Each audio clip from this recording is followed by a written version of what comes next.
Girl, the NFL has more drama than the Housewives, so allow me to give you your NFL Week 9 update for the girls, the gays, the days, and the straight men who don't admit they're not watching football. The game that had all the girls gagged was the Kansas City Chiefs facing the Buffalo Bills. And the reason that people are always so amazed by this is it's kind of like the little brother and the big brother that play football in the backyard, and the big brother always wins.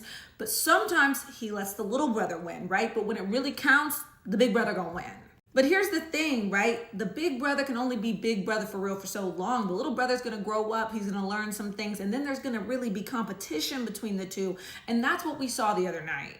We had the NFL trade deadline this week, which is basically the last day teams are able to make changes to their rosters before we get into the meat and potatoes of the season. And a lot of fans expected the Bills to take this momentum from this game and really do something. And they didn't.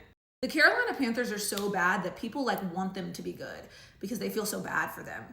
And they beat the Green Bay Packers, who were supposed to be a Super Bowl team this week. It was a good week to be an underdog, I'll tell you that, because the Minnesota Vikings also beat the Detroit Lions, who lead the division. Now people are spreading around this video of JJ McCarthy looking locked in like a dog. This looks like he knew the camera was on to me, but hey.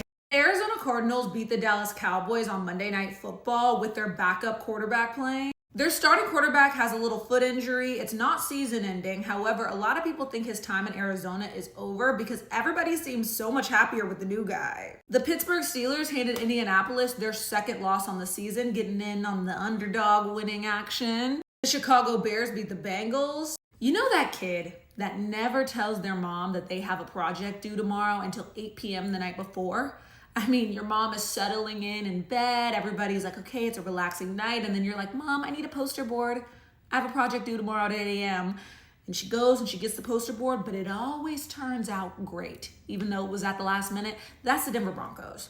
They've mastered the art at being terrible for 3 quarters and then being amazing at the end of the game to win. And Hannah Montana and the Jacksonville Jaguars were able to secure a win against the Raiders, who are PU. Jaden Daniels suffered a dislocated left elbow, and after experiencing hitting my funny bone, I can only imagine how that feels. And a lot of people blame his coach for the fact that he's hurt because he left him playing during a blowout loss that they were not going to win. Do you leave your starting quarterback in even though you know there's no hope so he doesn't get hurt? The Patriots are on a roll. They won again, and people are starting to think that Tom Brady not only cloned his dog, but he cloned himself into this guy, Drake May. Cardi B was loving it in a Bottega trench coat and Bottega matching gloves sitting next to her man's boss. I know that's right.